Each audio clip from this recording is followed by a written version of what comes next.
आप सभी दोस्तों को मेरे YouTube चैनल बायोलॉजी क्लिक में वेलकम है। और आज हम आपको सोलर सिस्टम जिसे हम सौर मंडल कहते हैं उसके बारे में पढ़ाएंगे। और आज का जो ये वीडियो है काफ़ी इंपॉर्टेंट वीडियो एग्जाम के व्यू से। इससे पहले हम ऑलरेडी 6 वीडियो को अपलोड कर चुके हैं। अगर जो आप उस वीडियो को ना देखे हों तो इस वीडियो के डिस्क्रिप्शन में हम उसका लिंक दे देंगे, आप वहाँ से जाकर उसको देख सकते हैं।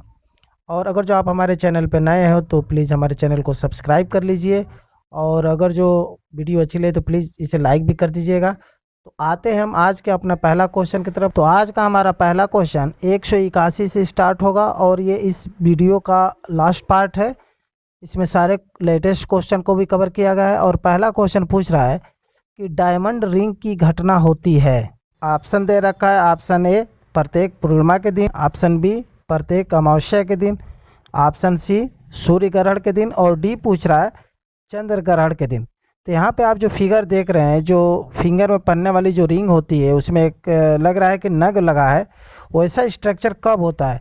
तो ये स्ट्रक्चर जब सूरज की बनती है वह समय होता है सूर्य ग्रहण के दिन, जिसको हम सोलर इक्लिप्स कहते हैं। तो इसका जो सही ऑप्शन होगा वो हो जाएगा ऑप्शन सी। और सोलर इक्लिप्स कब होता है? जब सूरज और पृथ्वी के बीच में चंद्रमा आ जाता है। उस दौरान सूरज के कुछ पार्ट पृथ्वी से दिखाई नहीं देता है, जिसको हम सोलर इक्लिप्स या सूर्य ग्रहण कहते हैं। और 182 नंबर क्वेश्चन पूछ रहा है कि सिजगी है। पहला ऑप्शन दिया है कि सूर्य, पृथ्वी तथा चंद्रमा की एक ही सीधी रेखा में स्थिति। बी पूछ रहा है कि सूर्य तथा चंद्रमा के बीच पृथ्वी की स्थिति। सी पूछ रहा है पृथ्वी के एक ही ओर सूर्य तथा चंद्रमा की स्थिति। और डी ऑप्शन दिया है कि सूर्य, चंद्रमा और पृथ्वी की समकोण स्थिति। तो इसका जो सही ऑप्शन होगा वो हो जाएगा ऑप्शन ए। सूर्य, पृथ्वी तथा चंद्रमा की एक ही सीधी रेखा में जब स्थिति होती है उसको हम सिजगी के नाम से जानते हैं। और 183 नंबर क्वेश्चन पूछ रहा है कि चंद्र ग्रहण का कारण है। ऑप्शन दिया है। ऑप्शन ए पृथ्वी एवं सूर्य के बीच चंद्रमा का आना, ऑप्शन बी पृथ्वी एवं चंद्रमा के बीच सूर्य का आना, और सी कह रहा है सूर्य एवं चंद्रमा के बीच पृथ्वी का आना, और लास्ट ऑप्शन कह रहा है कि उपयुक्त में से सभी। इसका जो सही ऑप्शन होगा वो हो जाएगा ऑप्शन सी, सूर्य एवं चंद्रमा के बीच पृथ्वी का आना। अब यहाँ पे आप फिगर में देख रहे हैं कि यहाँ एक तरफ सन है और एक तरफ क्या है, सबसे लास्ट में इधर मून है, बीच में क्या है, अर्थ या पृथ्वी है। जब ऐसी स्थिति बनती है तो सूरज की जो प्रकाश होता है या जो किरणें होती है वो पृथ्वी द्वारा ढक दी जाती है और डायरेक्ट वो चंद्रमा पर नहीं पड़ता है, जिसके कारण चंद्रमा की या तो पूरी तरह से ढक जाता है या थोड़ा बहुत उसके पार्ट क्या होते हैं, ढक जाते हैं, जिसके कारण चंद्रमा दिखाई नहीं देता है। और उसी को हम चंद्र ग्रहण या लूनर इक्लिप्स के नाम से जानते हैं। और 184 नंबर क्वेश्चन पूछ रहा है कि चंद्र ग्रहण होता है। ऑप्शन ए अमावस्या के दिन, ऑप्शन बी पूर्णिमा के दिन, ऑप्शन सी अर्धचंद्र के दिन, और डी ऑप्शन कह रहा है उपयुक्त ए और बी दोनों। ये RRB Bangalore assistant station master और गुड्स गार्ड 2004 में पूछा गया प्रश्न है। इसका जो सही ऑप्शन होगा वो हो जाएगा ऑप्शन बी, पूर्णिमा के दिन। देखिए जो चंद्र ग्रहण होता है वो पूर्णिमा के दिन होता है और सूर्य ग्रहण की स्थिति अक्सर अमावस्या के दिन बनते हैं। और आपको बता दिया गया है कि चंद्र ग्रहण कब होता है। तो आते हैं हम अगले क्वेश्चन की तरफ। और अगला क्वेश्चन कह रहा है 185 नंबर की सूची फर्स्ट को सूची सेकंड के साथ सुमिलित कीजिए तथा सूचियों के नीचे दिए गए कूट का प्रयोग कर सही उत्तर चुनिए। सूची फर्स्ट में दिया है जो स्पेसिफिक कैरेक्टर है यानी विशेष लक्षण, और सूची सेकंड में प्लानेट या ग्रह को रखा है। यहाँ पे सूची फर्स्ट में दिया है ए बी सी डी, और सूची सेकंड में दिया है बुध है, शुक्र है, बृहस्पति है, नेपच्यून 1 2 3 करके ऐसे दिया है। और लास्ट में आप राइट साइड में देख रहे हो वो उसका कोड या कूट दिया है ए बी सी डी करके। तो यहाँ पे पहला हम सूची फर्स्ट देखते हैं कि सौर मंडल का सबसे छोटा ग्रह। फिर बी पूछ रहा है सौर मंडल का सबसे बड़ा ग्रह, सी कह रहा है सौर मंडल में सूर्य से दूसरे स्थान पर का ग्रह, और डी कह रहा है सूर्य से सबसे दूर ग्रह। वहाँ पे उसके जो सूची सेकंड दिया है कि बुध है, शुक्र है, बृहस्पति है और नेपच्यून है। तो इसका जो सही ऑप्शन होगा वो हो जाएगा ऑप्शन डी, यानी 1 3 2 एंड 4। अब थोड़ा मैच करा देते हैं। सौर मंडल का सबसे जो छोटा ग्रह होगा वो हो जाएगा बुध, यानी ए का 1, और बुध को हम मरकरी के नाम से जानते हैं जो काफ़ी नज़दीक है सूरज से। फिर सौर मंडल का जो सबसे बड़ा ग्रह होगा उसका नाम है बृहस्पति या जुपिटर, तो बी का हो जाएगा 3। और सौर मंडल में सूर्य से दूसरे स्थान पर का ग्रह, तो दूसरे स्थान पर का ग्रह होता है उसको हम वेनस या शुक्र कहते हैं, पहले पे बुध होता है। ठीक है। और तीसरा जो लास्ट पूछ रहा है कि सूर्य से सबसे दूर का ग्रह, तो वो हो जाएगा नेपच्यून। इस प्रकार 1, 3, 2 और 4 ऑप्शन डी विकल्प सही होगा। और अगला क्वेश्चन कह रहा है 186 नंबर के निम्नलिखित में से किसे शुक्र ग्रह कहते हैं? Option A Pluto, B Jupiter, C कह रहा है वीनस और डी कह रहा है मार्स। इसका जो सही ऑप्शन होगा वो हो जाएगा ऑप्शन सी वीनस। वीनस या वेनस को हम शुक्र ग्रह के नाम से जानते हैं। और ये जो है इसका इंग्लिश नाम दे रखा है और हिंदी में लिखा है कंफ्यूज करने के लिए, तो ऐसे भी क्वेश्चन पूछते हैं। शुक्र ग्रह की खासियत यह है कि वो दूसरे स्थान का ग्रह है बुध के बाद, और सबसे गर्म ग्रह के नाम से जाना जाता है क्योंकि सबसे ज़्यादा कार्बन डाइऑक्साइड की मात्रा होने के कारण वह बहुत ही गर्म ग्रह होता है। और नेक्स्ट क्वेश्चन कह रहा है 187 नंबर कि सूर्य और पृथ्वी के बीच औसत दूरी लगभग कितनी है? ऑप्शन ए दिया है 70 × 10⁶ kilometre, option B 100 × 10⁶ kilometre, option C 110 × 10⁵ kilometre और डी कह रहा है 150 × 10⁶ किलोमीटर। ये यूपीएससी 2007 में पूछा गया क्वेश्चन है। इसका जो सही ऑप्शन होगा 150 × 10⁶ किलोमीटर यानी ऑप्शन डी। और अगला क्वेश्चन 188 नंबर का रहा है कि ग्रह क्या हैं? ठीक है। ऑप्शन ए ऐसे अप्रकाशमान पिंड जो टिमटिमाते हैं, ऑप्शन बी ऐसे प्रकाशमान पिंड जो टिमटिमाते हैं, ऑप्शन सी ऐसे प्रकाशमान पिंड जो टिमटिमाते नहीं हैं, और ऐसे अप्रकाशमान पिंड जो टिमटिमाते नहीं हैं। इसका जो सही ऑप्शन होगा वो होगा ऐसे अप्रकाशमान पिंड जो टिमटिमाते नहीं है, ऑप्शन डी। अब थोड़ा सा हम आपको कुछ ग्रह के बारे में और कुछ डिफिनीशन बता दें कि जो 2006 में प्राग में जो एक सम्मेलन हुआ था उसमें एक डिफिनीशन दिया गया था। उसके आधार पे ग्रह उन्हें कहते हैं जो निम्न शर्तों को पूरा करते हैं, जैसे जो सूर्य के चारों ओर परिक्रमा करता हो, पहला कंडीशन। दूसरा कंडीशन उसमें ये पाया जाता हो कि उसमें पर्याप्त गुरुत्वाकर्षण बल हो यानी ग्रेविटेशनल फोर्स हो जिसके कारण वह गोल स्वरूप धारण कर सके। और तीसरा उसमें यह कंडीशन रखा गया था कि उसके आसपास का जो क्षेत्र हो वो साफ सुथरा हो यानी उसमें कोई अन्य ग्रह का या कोई धूमकेतु या और कोई एस्टेरॉयड वगैरह का भीड़ भाड़ ना हो। इसी डिफिनीशन के अकॉर्डिंग प्लूटो उसके अंडर में नहीं आ पाया, जिसके कारण प्लूटो को 9वें ग्रह के दर्जा से हटा दिया गया और अब केवल ग्रहों की संख्या 8 रख दी गई है। ठीक है। और नेक्स्ट क्वेश्चन कह रहा है कि निम्नलिखित में से कौन से ग्रह के सर्वाधिक प्राकृतिक उपग्रह अथवा चंद्र है? ठीक है, यानी किसके सर्वाधिक सैटेलाइट्स हैं? ऑप्शन दिया है पहला बृहस्पति, बी दिया है मंगल, सी दिया है शनि और डी कह रहा है शुक्र। इसका जो सही ऑप्शन होगा वो हो जाएगा बृहस्पति यानी ऑप्शन ए। बृहस्पति या जुपिटर के सर्वाधिक उपग्रह या सैटेलाइट है। और अगला क्वेश्चन 190 नंबर का रहा है कि मंगल की परिक्रमा कक्षा में जाने वाले प्रथम एशियाई देश का नाम बताइए। ऑप्शन दे रखा है चीन, बी कह रहा है पाकिस्तान, सी भारत और डी जापान। ये एसएससी 2015 में पूछा गया प्रश्न है। इसका जो सही विकल्प होगा वो होगा अपना देश इंडिया यानी भारत, ऑप्शन सी। ये एशियाई देशों के बारे में पूछ रहा है, ठीक है, इसलिए एशियाई देशों में प्रथम जो देश आता है मंगल की परिक्रमा कक्षा में जाने वाला वो जो है भारत होगा। और 191 नंबर क्वेश्चन पूछ रहा है कि निम्नलिखित को आकार के अनुसार घटते क्रम में लगाइए तथा नीचे दिए गए कूट से सही उत्तर चुनिए। यानी आपको डिसेंडिंग आर्डर में आपको लगाने हैं।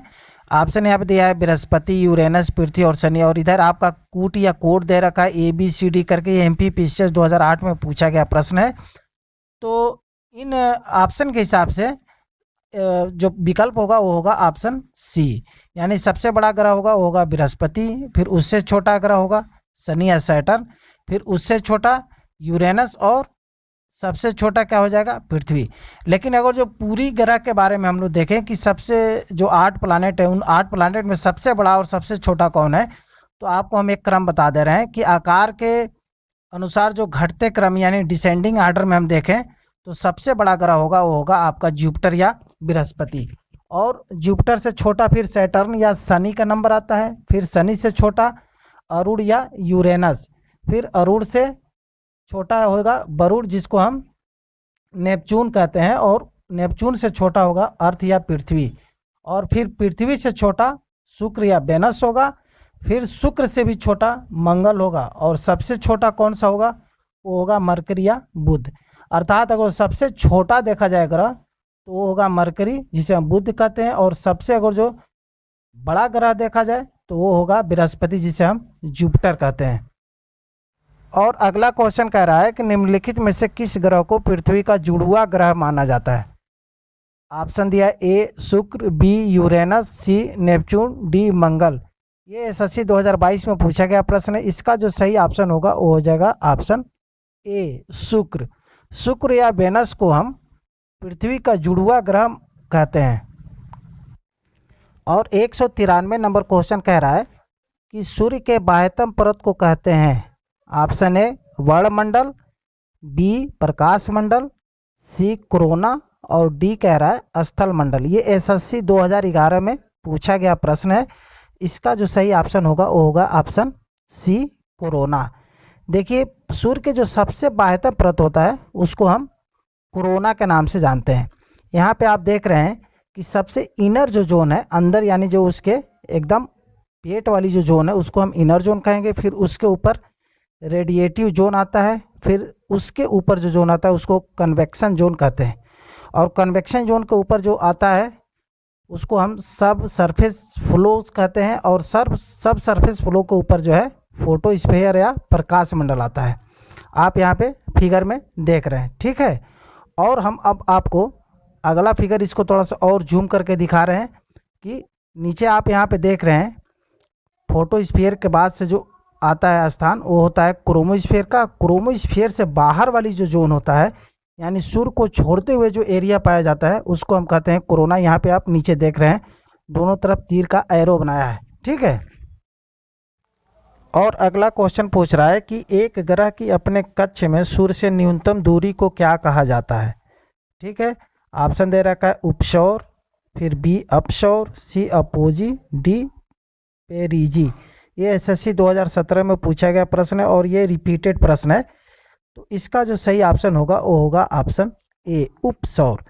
देखिएगा आप यहाँ फिगर में हम आपको दिखा रहे हैं, तो आप यहाँ फिगर में देखिएगा कि पृथ्वी सूरज के चारों ओर कैसे चक्कर लगा रही है। तो इस फिगर के हिसाब से पृथ्वी कभी सूरज के काफ़ी दूर हो जाती है और कभी काफ़ी नज़दीक हो जाती है। तो जिस दरमियान सूरज और पृथ्वी के बीच दूरी कम होता है उसको हम उपसौर या पेरिहेलियन कहते हैं। ये समय होता है जनवरी का, और जिस समय सूरज पृथ्वी से काफ़ी दूर होता है उस समय वो मंथ होता है जुलाई का, और उसे हम अपसौर या एफेलियन कहते हैं। तो ऐसे अन्य ग्रह के साथ भी सूरज की यही प्रक्रिया होती है। तो हम उसे जब नज़दीक होगा तो हम उपसौर और जब दूर होगा तो अपसौर या एफेलियन कहेंगे, ओके। और नेक्स्ट क्वेश्चन 195 नंबर कह रहा है कि अयनान तथा विषुवों के संबंध में दिए गए जोड़ों में से कौन सा सही नहीं है। यहाँ पे एक तरफ अयनान दिया है, दूसरे तरफ विषुव दिया है। तो पहला पूछ रहा है ऑप्शन ए कि 21 मार्च यानी भूमध्य रेखा, बी दिया है 21 जून कर्क रेखा, सी दिया है 22 दिसंबर मकर रेखा, और डी दिया है 23 सितंबर उत्तर ध्रुव। ये एसएससी 2017 में पूछा गया प्रश्न है। तो इसका जो सही ऑप्शन होगा वो हो जाएगा ऑप्शन डी। जो मैच नहीं कर रहा है अयनांत और विषुव से वो होगा 23 सितंबर उत्तर ध्रुव। अब आपको हम बाकी तीन अन्य जो ऑप्शन है उसको हम समझा रहे हैं कि 21 मार्च को जो पृथ्वी है जब चक्कर लगाती है सूरज का, तो उस समय चक्कर लगाते लगाते सूरज की जो किरणें होती है वो जो है अप डाउन होता है, और उस समय सीधे भूमध्य रेखा पे पृथ्वी की जो भूमध्य रेखा जिसको हम इक्वेटर कहते हैं 0 डिग्री अक्षांश पे, वहाँ पे ये चमकता है। और तो मैच कर रहा है, और 21 जून को दे रहा है कि हमारी जो पृथ्वी का जो कर्क रेखा है उस पे सूरज की किरणें चमकती है, और 22 दिसंबर को सीधी जो है मकर रेखा पे जाके सूरज की किरणें पड़ती है। इसलिए 22 दिसंबर को आप देखेंगे तो उधर सबसे बड़ा दिन हो जाता है दक्षिण की तरफ, और अपने यहाँ जो 21 जून को होता है, जब कर्क रेखा पे हम लोग उत्तरी ध्रुव में हम लोग बसे हैं, इसलिए हम लोग के एरिया में 21 जून को सबसे बड़ा दिन होता है, क्योंकि उस समय कर्क रेखा पे सूरज की किरणें पड़ती है। ओके। और अगला क्वेश्चन पूछ रहा है कि उत्तरी गोलार्ध के संदर्भ में निम्नलिखित कथनों में से कौन सा या से सही है या है। पहला क्वेश्चन दिया है यहाँ ऑप्शन कि बसंत विषु 21 मार्च को होता है, तो ये तो बिल्कुल करेक्ट है, इसमें कोई दो राय नहीं है। और दूसरा ऑप्शन दे रहा है कि उत्तरी अयनांत 22 दिसंबर को होता है, तो आप जो है उत्तरी अयनांत 22 दिसंबर को नहीं होता है, दक्षिणी अयनांत होता है, क्योंकि 22 दिसंबर को मकर रेखा पे सूरज की किरणें सीधी पड़ती है। ठीक है, तो दूसरा गलत हो जाएगा। तीसरा कह रहा है कि शरद विषु 23 सितंबर को होता है, तो ये भी करेक्ट है। ठीक है, क्योंकि शरद विषु 23 सितंबर को ही होता है। और चौथा पूछ रहा है कि दक्षिणी अयनांत 21 जून को होता है, तो आप देखेंगे कि 21 जून में सूरज की किरणें जो है उत्तरी क्षेत्र में आ जाता है, यानी भूमध्य रेखा से उत्तर की तरफ आ जाता है, तभी तो हम लोग कर्क रेखा पे लगभग अगल बगल बसे हैं, तो इधर देखेंगे कि उत्तरी जोन में सर्वाधिक जो है गर्मी होती है। तो ये जो है चौथा क्या होगा, 21 जून को जो दक्षिणी अयनांत दिया है वो गलत होगा, वो उत्तरी अयनांत होगा। तो इस प्रकार सही विकल्प यहाँ पे 1 और 3 होगा, ऑप्शन बी। और 197 नंबर क्वेश्चन पूछ रहा है कि निम्न में से किस वैज्ञानिक ने यह सिद्ध किया कि सूर्य के चारों ओर प्रत्येक नक्षत्र का मार्ग दीर्घ वृत्ताकार है। आप जैसे यहाँ फिगर में देख रहे हैं, इसको किसने सिद्ध किया था। ऑप्शन दे रखा है केपलर, बी गैलीलियो, सी न्यूटन, डी कापरनिकस। ये एसएससी 2015 में पूछा गया प्रश्न है। इसका जो सही ऑप्शन होगा वो होगा केपलर, ऑप्शन ए। और अगला क्वेश्चन 198 नंबर पूछ रहा है कि सौर मंडल का हेलियोसेंट्रिक मॉडल सर्वप्रथम किसके द्वारा प्रस्तुत किया गया था। ऑप्शन दे रखा है option A Kepler, B Galileo, C Herschel और डी कापरनिकस।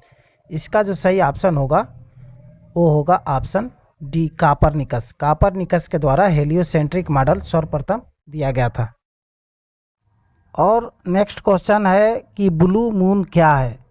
ऑप्शन दिया है ऑप्शन ए महीने में आने वाला पहला पूरा चांद, बी महीने में आने वाला दूसरा पूरा चांद, और सी कह रहा है चांद का एक अन्य नाम, और डी पूछ रहा है चंद्र ग्रहण के दौरान का चांद। तो इसका जो सही ऑप्शन होगा वो होगा महीने में आने वाला दूसरा पूरा चांद, यानी ऑप्शन बी। अब जैसे ब्लू मून होता है वैसे ही एक और घटना होती है जिसको हम सुपर मून के नाम से भी जानते हैं। जब चंद्रमा पृथ्वी के सबसे निकट हो या ज़्यादा नज़दीक हो, जिस समय चंद्रमा का लगभग 14% ज़्यादा भाग दिखता हो, ठीक है, और लगभग 30% यानी 30% से ज़्यादा अधिक चमकीला दिखता हो, उस घटना को हम सुपर मून के नाम से जानते हैं। उसको हम पेरेजी फुल मून भी कहते हैं। और ब्लू मून तब होता है जब एक कैलेंडर वर्ष में या एक कैलेंडर माह में 2 पूर्णिमाएं हो, तो जो दूसरी पूरी चांद का जो पूर्णिमा होता है, दूसरी पूर्णिमा, उसको हम ब्लू मून के नाम से जानते हैं। ठीक है, तो ऐसे ऑप्शन हो जाएगा बी। और 200 नंबर क्वेश्चन पूछ रहा है कि टाइटन किस ग्रह उपग्रह है, यानी किसका सैटेलाइट है वो। ऑप्शन दे रखा है option A Neptune, B Uranus, C शनि और डी कह रहा है शुक्र। इसका जो सही ऑप्शन होगा वो हो जाएगा नेपच्यून, यानी ऑप्शन ए। ये एसएससी 2016 में पूछा गया प्रश्न है और ये रिपीटेड क्वेश्चन है। ओके। और 201 नंबर क्वेश्चन पूछ रहा है कि प्लूटो के चांद का नाम क्या है, यानी प्लूटो के जो सैटेलाइट है उसका क्या नाम है। ऑप्शन ए दिया है चिरान, बी गैनीमीड, सी लूना और डी टाइटन। इसका जो सही विकल्प होगा वो होगा चिरान, ऑप्शन ए। और अगला क्वेश्चन पूछ रहा है कि उर्सा मेजर अथवा बिग बियर एक प्रकार का है। ऑप्शन दे रखा ए तारा, बी नक्षत्र मंडल, सी ग्रह और डी उपग्रह। ये एसएससी 2017 में पूछा गया प्रश्न है। इसका जो सही विकल्प होगा वो होगा नक्षत्र मंडल, यानी ऑप्शन बी। और अगला क्वेश्चन कह रहा है 203 कि हमारे सौर मंडल के निम्नलिखित में से किस ग्रह का द्रव्यमान न्यूनतम है। ऑप्शन ए वरुण, बी बृहस्पति, सी मंगल और डी बुध। ये सीडीएस 2019 में पूछा गया प्रश्न है, तो इसका जो सही विकल्प होगा वो होगा ऑप्शन डी बुध। आपको थोड़ा सा हम बताना चाहेंगे कि द्रव्यमान के अनुसार ग्रहों का जो बढ़ता क्रम है वो एक क्रम हम आपको बता दे रहे हैं ताकि आप भूलेंगे नहीं। तो सबसे जो कम द्रव्यमान वाला ग्रह है उसका नाम है बुध, फिर उससे ज़्यादा है द्रव्यमान वाला ग्रह उसका नाम है मंगल, फिर शुक्र, शुक्र के बाद स्थान आता है पृथ्वी का, फिर अरुण का, फिर वरुण का और शनि, और लास्ट जो होता है वो होता है बृहस्पति। यानी सबसे ज़्यादा जो द्रव्यमान वाला ग्रह है वो है बृहस्पति। तो हम देखेंगे सबसे ज़्यादा द्रव्यमान वाला ग्रह बृहस्पति और सबसे कम द्रव्यमान वाला ग्रह वो हो जाएगा बुध, जिसको हम मरकरी कहते हैं। ओके। और अगला क्वेश्चन 204 नंबर पूछ रहा है कि सूर्य के सबसे निकटवर्ती 4 ग्रह क्या कहलाते हैं। ऑप्शन ए पार्थिव ग्रह, बी विशालकाय ग्रह, सी वामन ग्रह, डी गैसी ग्रह। ये CDS 2020 में पूछा गया प्रश्न है। तो इसका जो सही ऑप्शन होगा वो होगा ऑप्शन ए पार्थिव ग्रह। देखिए 8 ग्रह हैं, बुध, शुक्र, पृथ्वी, मंगल, बृहस्पति, शनि, अरुण और वरुण। तो शुरू के जो 4 प्लानेट है, जैसे जिसमें बुध है, शुक्र है, पृथ्वी है और मंगल है, ये 4 जो है इनर प्लानेट या पार्थिव ग्रह कहलाते हैं। और उसके बाद जो 4 ग्रह होते हैं, ठीक है, जैसे मंगल के बाद से जो बृहस्पति है, शनि है, अरुण है और नेपच्यून या वरुण, उसको हम बाह्य ग्रह के नाम से जानते हैं या उसको बृहस्पति ग्रह भी कहते हैं। ओके। और अगला क्वेश्चन पूछ रहा है कि कौन सा ग्रह सल्फ्यूरिक एसिड के घने सफेद और पीले बादलों से बना है। ऑप्शन है शुक्र ग्रह, बी नेपच्यून, सी मंगल ग्रह, डी अरुण ग्रह। ये SSC 2020 में पूछा गया प्रश्न है। इसका जो सही विकल्प होगा वो होगा शुक्र ग्रह, यानी ऑप्शन ए। और जो शुक्र ग्रह होता है वो सबसे गर्म ग्रह के नाम से भी जाना जाता है क्योंकि उस पर कार्बन डाइऑक्साइड की मात्रा सर्वाधिक पाई जाती है। और अगला क्वेश्चन पूछ रहा है कि सौर मंडल में ग्रहों के क्रम में मंगल और शनि के बीच कौन सा ग्रह आता है। ऑप्शन दे रखा है, ऑप्शन ए शुक्र, बी अरुण, सी बुध, डी बृहस्पति। ये SSC 2019 में पूछा गया प्रश्न है। इसका जो सही ऑप्शन होगा वो होगा ऑप्शन डी बृहस्पति। आप ग्रहों का क्रम देखेंगे तो सबसे पहले बुध आता है, फिर शुक्र, फिर पृथ्वी, फिर मंगल, फिर बृहस्पति, फिर शनि, फिर अरुण, फिर वरुण जिसको हम नेपच्यून कहते हैं। तो ऐसे आप क्रम याद रखिएगा। और अगर जो आप क्रम के बारे में जानना हो तो हमारे इसके पहले वीडियो को आप जाके देख लीजिएगा, उस पर पूरी डिटेल में उसका एनालिसिस किया गया है। और अगला क्वेश्चन पूछ रहा है कि सौर मंडल में ग्रहों के अनुक्रम में बुध और पृथ्वी के बीच कौन सा ग्रह आता है। ऑप्शन ए बृहस्पति, बी अरुण, सी शुक्र, डी मंगल। ये SSC 2019 में पूछा गया क्वेश्चन है। तो इसका जो सही ऑप्शन होगा वो हो जाएगा ऑप्शन सी शुक्र। ठीक है। और अगला क्वेश्चन कह रहा है कि निम्नलिखित में से किस ग्रह का घनत्व यानी डेंसिटी सर्वाधिक है। ऑप्शन ए बुध, बी शुक्र, सी बृहस्पति, डी पृथ्वी। ये NDA 2021 में पूछा गया प्रश्न है। इसका जो सही ऑप्शन होगा वो हो जाएगा ऑप्शन डी पृथ्वी।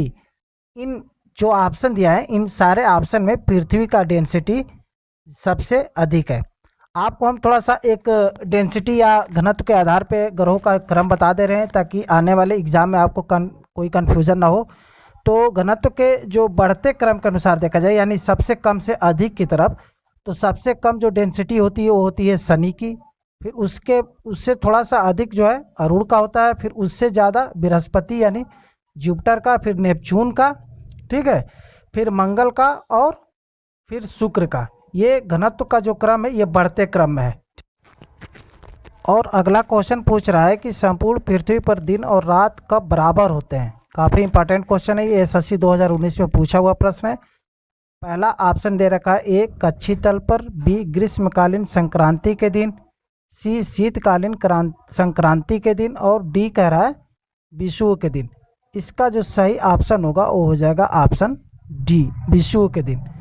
आपको बता दें कि विषुव उन तिथि को कहते हैं जिस समय सूरज की किरणें जो है सीधी जो है भूमध्य रेखा पर पड़ती है। तो यह एक साल में 2 बार होता है, यानी 23 सितंबर और 21 मार्च को संपूर्ण पृथ्वी पर दिन और रात की अवधि बराबर होती है।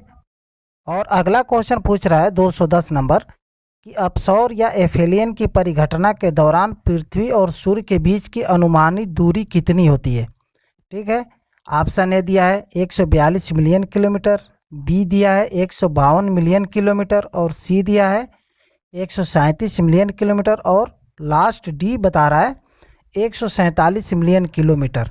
ये एसएससी 2020 में पूछा गया प्रश्न है। तो आप यहाँ पे फिगर में देख रहे हैं कि जब उप सौर होता है यानी पेरीहेलियन, उस समय जनवरी का मंथ होता है और सूरज पृथ्वी के काफ़ी नज़दीक होता है। उस समय जो दूरी होती है सूरज और पृथ्वी के बीच, उस समय 147.1 मिलियन किलोमीटर होता है। जबकि जो अपसौर या एफेलियन की स्थिति होती है यानी जब सूरज पृथ्वी से काफ़ी दूर होता है, वह जुलाई मंथ होता है और उस समय इसकी दोनों के बीच की जो दूरी होती है सूरज और पृथ्वी की, वह 152.1 मिलियन किलोमीटर बता रहा है।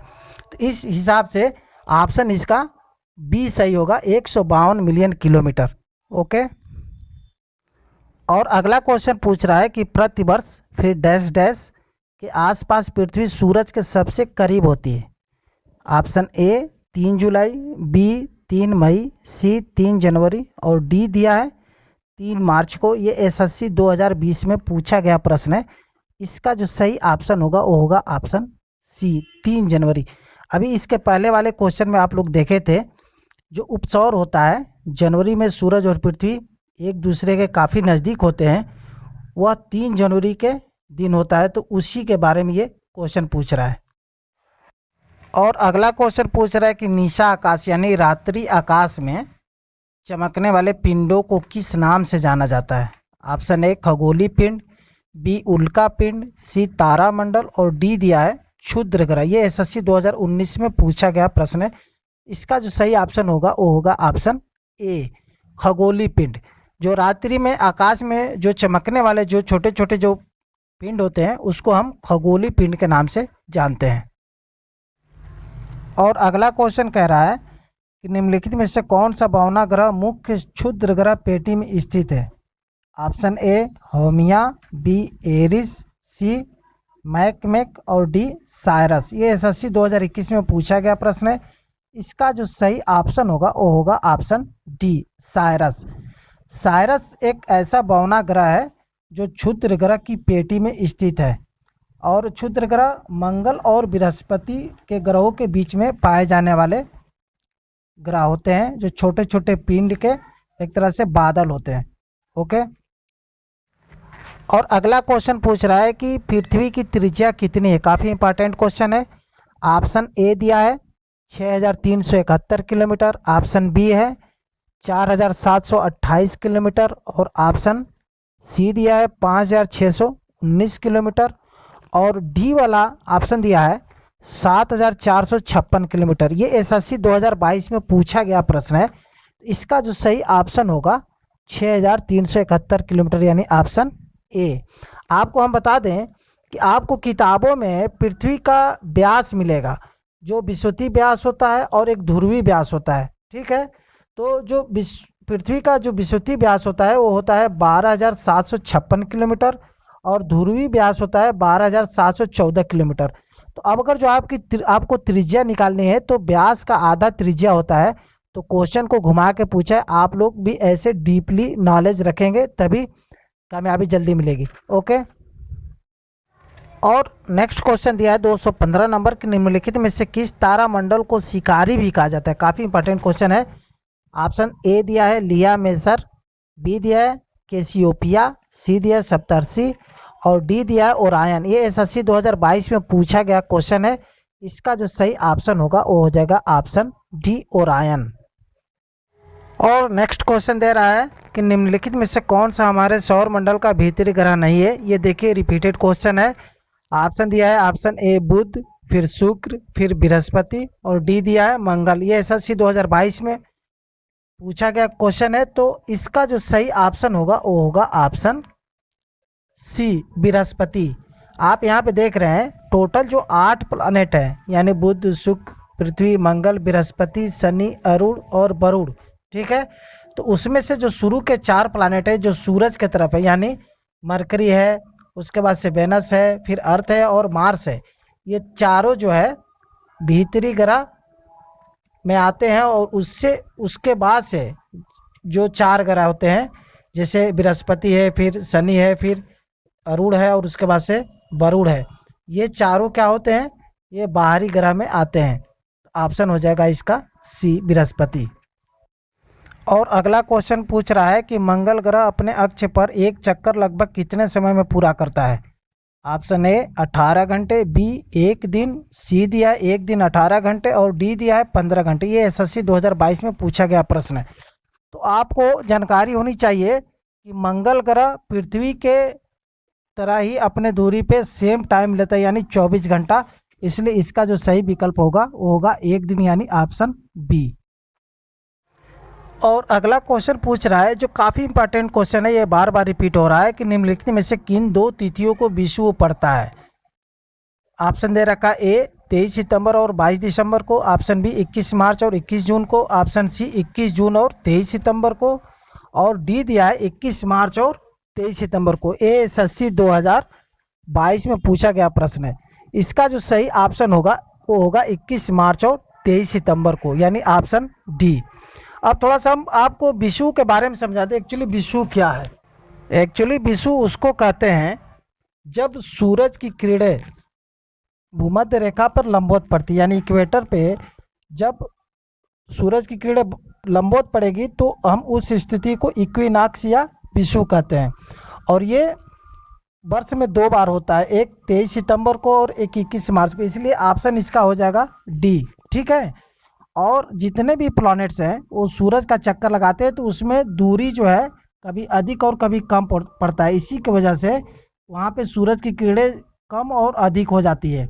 अपने पृथ्वी में भी उसी को हम अपसौर या उपसौर की संज्ञा देते हैं। ओके। अगला क्वेश्चन पूछ रहा है 219 नंबर कि निम्नलिखित में से कौन सा सूर्य ग्रहण का एक प्रकार नहीं है। इसका ऑप्शन दे रखा है ऑप्शन ए आंशिक, बी खंड छायायुक्त, सी पूर्ण और डी वलयाकार। ये एसएससी 2022 में पूछा गया प्रश्न है। इसका जो सही ऑप्शन होगा वो होगा ऑप्शन बी खंड छायायुक्त। बाकी सब जो है स्थिति सूर्य ग्रहण के टाइम में होता है। थोड़ा सा यहाँ पे फिगर में आप लोग देखेंगे कि सूर्य ग्रहण कब होता है, जब सूरज और पृथ्वी के बीच में चंद्रमा आ जाता है, तब सूरज का जो भाग ढक जाता है, यानी पृथ्वी के उन स्थानों से जो दिखाई नहीं देता है क्योंकि बीच में चंद्रमा आ जाता है, तब हम उसको सूर्य ग्रहण या सोलर इक्लिप्स कहते हैं। ओके। और इस वीडियो का अंतिम प्रश्न है और ये 220 नंबर जो कह रहा है कि निम्नलिखित में से किस तिथि पर उत्तरी अयनांत यानी समर सोलिस्ट होता है। तो ऑप्शन यहाँ पे ए दिया है 27 दिसंबर, बी दिया है 21 जून, सी दिया है 21 मार्च और डी दिया है 23 सितंबर। ये एसएससी 2022 में पूछा गया क्वेश्चन है। इसका जो सही ऑप्शन होगा वो होगा 21 जून, यानी ऑप्शन बी। तो 21 जून को इसलिए क्योंकि जो कर्क रेखा है, ठीक है, उस कर्क रेखा पे 21 जून को जो सूरज की किरणें हैं वो लंबवत पड़ती है। इसको हम कर्क संक्रांति भी कहते हैं, जिसको कैंसर सोलिस्टिक्स के नाम से भी जाना जाता है। तो इस प्रकार आज का जो सेशन हुआ वो समाप्त हुआ और वीडियो में काफ़ी मेहनत हुआ है बनाने के लिए। तो आप लोग को अगर जो वीडियो अच्छी लगी तो लाइक कर दीजिए और अपने दोस्तों में शेयर कर दीजिए और मेरे चैनल को सब्सक्राइब जरूर कर दीजिएगा। Thank you.